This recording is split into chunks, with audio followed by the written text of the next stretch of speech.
What unfolds when a beloved Hollywood icon clashes with a talk show host live on air? You're about to discover the story behind Danny DeVito's dramatic exit from Jimmy Kimmel's stage, a moment that shocked viewers and sparked widespread conversation. Before we get into it, don't forget to hit that subscribe button and leave a comment sharing your thoughts on Danny DeVito. The evening started like any typical episode of Jimmy Kimmel Live. The studio buzzed with energy, the audience filled with fans eager for their regular dose of celebrity banter and comedy. Danny DeVito was the night's featured guest, there to promote his latest project, a gritty crime drama earning rave reviews. Known for his quick wit and candid nature, DeVito was always a crowd pleaser. The producers expected him to charm the audience and perhaps share a few classic Hollywood stories. Kimmel, a host known for creating viral moments, was ready to tap into DeVito's lively persona. Everything was in place for a memorable night. But behind the scenes, tension was already building. DeVito had arrived earlier that day, and crew members noted he seemed off, noticeably less upbeat than usual. According to sources close to the show, he was worn out from an exhausting press tour. Weeks of repetitive interviews had left him drained. Staff overheard him venting frustrations to his assistant, irritated by the media's focus on his personal life rather than his work. He wanted to talk about the movie, the craft, the story, not the usual tabloid fodder. When it came time for the pre-show meeting, DeVito made it clear he wasn't in the mood for casual chatter. The producers, unaware of just how frustrated he was, pitched a comedy bit involving jokes about his height, an old gag he'd dealt with countless times. DeVito shut it down immediately. He wasn't interested. The team pushed back, calling it harmless humor and part of the show's usual tone. But DeVito stood firm. He insisted they focus on the film, or he'd walk. The room fell silent. This wasn't the reaction they expected from someone typically game for a laugh. Meanwhile, Kimmel was in his dressing room getting ready. He'd heard DeVito was feeling a bit tense but wasn't overly concerned. His hosting style thrived on playful teasing, and he had pulled off similar bits with DeVito in the past. He assumed it would be business as usual, some jokes, some stories, and plenty of laughs. Out in the studio, the crowd, unaware of the brewing backstage conflict, welcomed the show's opening with enthusiasm. Kimmel launched into his monologue, riffing on the day's news with his usual charm. The energy was high when he finally introduced his next guest, Danny DeVito. The audience erupted in applause. DeVito appeared smiling and waved to the crowd, giving the impression that all was well. He took his seat opposite Kimmel, and the interview got underway. Kimmel opened with straightforward questions about the movie, and DeVito came alive, passionately discussing his role as a worn-out mob enforcer seeking redemption. The audience was captivated. But Kimmel, always on the lookout for a laugh, decided to go off script. He brought up a prank from DeVito's early career involving a prop ladder, clearly referencing the very height jokes DeVito had asked them to avoid. DeVito's smile disappeared. He leaned forward, speaking in a firm but composed tone, and told Kimmel to stick to discussing the movie. The audience laughed, thinking it was part of the act. Realizing the mood had shifted, Kimmel quickly tried to steer the conversation back to the film. The damage had already been done. Danny DeVito's patience was wearing thin, and the interview was only 5 minutes in. The mood in the studio shifted as his sharp response hung in the air. Jimmy Kimmel, experienced in handling awkward moments, tried to lighten the tone with a smile and redirected the conversation toward the film. He asked DeVito about his preparation for the role, hoping to spark some enthusiasm. DeVito responded, but his answers were brief. He spoke about spending months shadowing real-life ex-convicts to better understand his character's mindset.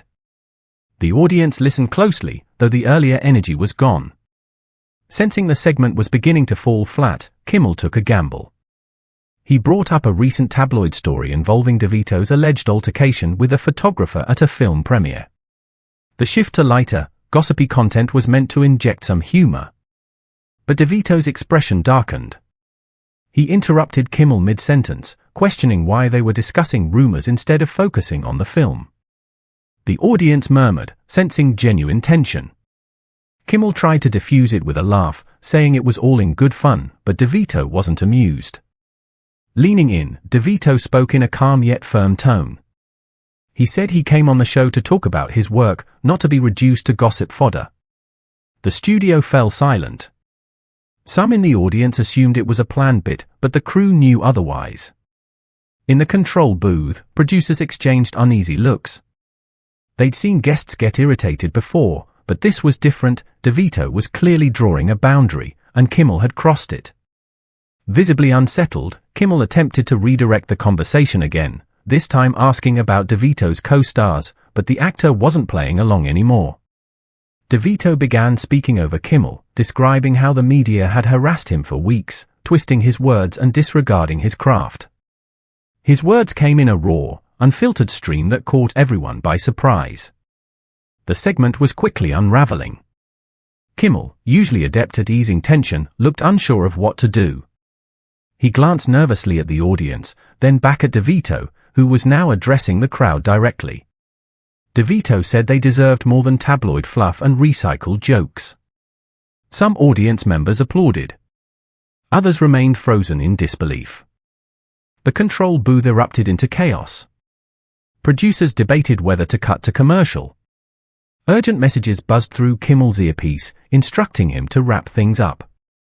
He gave a subtle nod, but DeVito kept going, his frustration spilling out.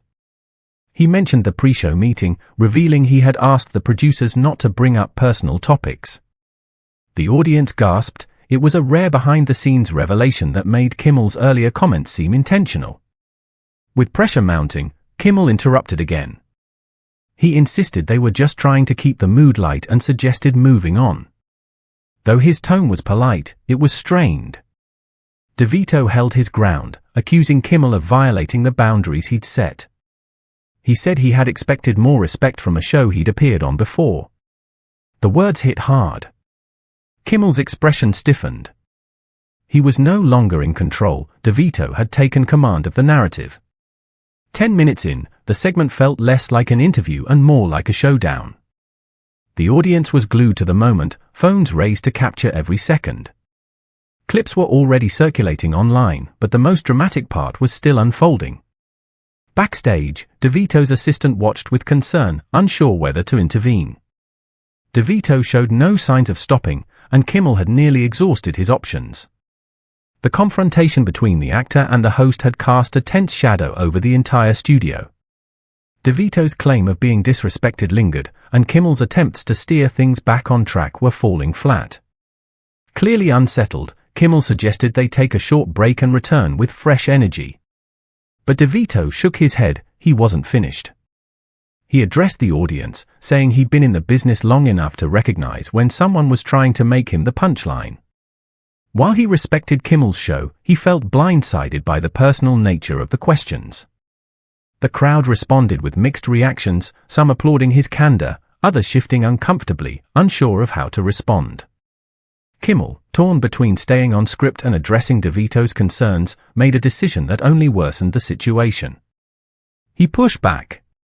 Leaning forward with a sharper tone, Kimmel said DeVito was overreacting, that the audience came for entertainment, not a lecture. It was the wrong move. DeVito's expression hardened. Rising from his seat, a move that caught everyone off guard, he took command of the stage despite his modest height. Pointing directly at Kimmel, he said he was tired of being treated like a novelty. Gasps echoed through the audience. Phones stayed up, filming every moment. In the control booth, producers were frantically shouting into headsets, urging the director to cut to a commercial. But the cameras kept rolling. DeVito turned back to the crowd, stating that he didn't show up to be mocked or reduced to tabloid fodder. He came to discuss his film, his craft, and he believed Kimmel had crossed a line. Realizing the segment was spiraling, Kimmel tried to regain control, but DeVito spoke over him. His voice rose, not with anger, but with passion. He talked about the years he spent building a respected career, only to face interviews who pigeonholed him into cliches and gossip. He had agreed to appear on the show because he thought Kimmel understood that. Kimmel, now defensive, said he hadn't intended to offend anyone. But DeVito wasn't addressing him anymore. He was speaking to the audience, almost pleading with them to understand his perspective. It was an unscripted, emotional moment, something the show had never seen. Online, the reaction was immediate and overwhelming. Some hailed DeVito as brave for standing his ground, while others thought he was being overly sensitive. Clips from the show began circulating rapidly, gathering millions of views. The tipping point came when Kimmel, running out of options, made a sarcastic remark, suggesting DeVito take up any complaints with the producers later. It was meant to ease the tension, but it had the opposite effect. DeVito stopped mid-thought, stared at Kimmel, and said he was done. He removed his mic, dropped it on his chair, and walked offstage. The crowd erupted, some cheered, others booed. Kimmel sat frozen, his usual smile gone. The director eventually cut to a commercial, but not before cameras caught DeVito vanishing behind the curtain. Chaos filled the control room. Producers scrambled to salvage the rest of the show. Kimmel's team rushed in, whispering urgently. The audience, still buzzing, didn't know whether to applaud or remain silent. Backstage, DeVito's assistant met him at the exit. Calm but firm, DeVito told his team he wasn't going back on stage. Staff nearby overheard him say he'd rather walk away from a press opportunity than allow his work to be disrespected. Meanwhile, the show's producers debated how to proceed, acknowledge the blow-up or carry on as if nothing happened. Back on set, Kimmel looked visibly shaken but prepared to continue. As the lights came back up after the break, he stood before the audience alone, Danny DeVito's chair empty beside him. The chaos that had just unfolded hung heavily in the air as Kimmel, regaining his composure, addressed the audience. He acknowledged the tense moment with a brief comment, "Sometimes things get intense, but that's live television."